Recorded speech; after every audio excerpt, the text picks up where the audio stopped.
Selamat siang Indonesia. Anda menyaksikan seputar Bali terkini pukul 11 waktu Indonesia Tengah. Pemirsa, pemerintah Kota Denpasar terus melakukan penataan infrastruktur. Tahun ini terdapat proyek fisik peningkatan penataan parkir dengan membangun sentral parkir di Taman Kota Lumintang.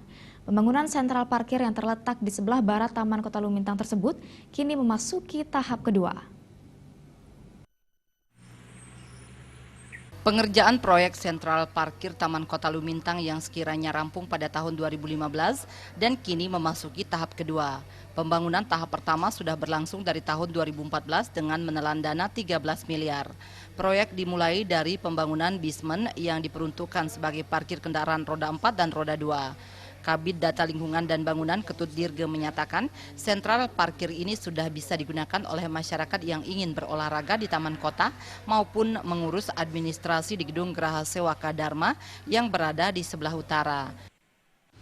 Untuk pembangunan selanjutnya, ini untuk diinformasikan bahwa di atas itu akan dibangun balai budaya,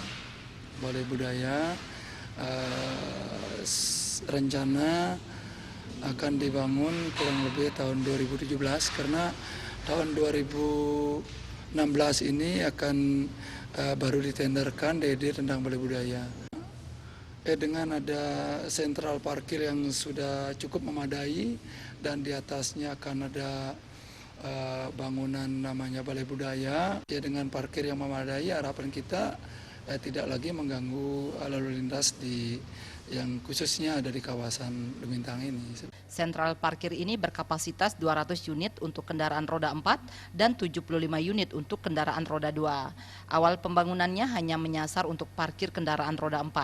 Ketut Dirge berharap bila nantinya sentral parkir dan balai budaya sudah rampung, masyarakat bisa memanfaatkan bangunan tersebut sebaik mungkin agar Kota Denpasar yang berwawasan budaya tetap terjaga. Darta dan Ratna, Bali TV. Baiklah pemirsa, demikian seputar Bali terkini kali ini. Terima kasih atas perhatian Anda, selamat siang dan salam Indonesia.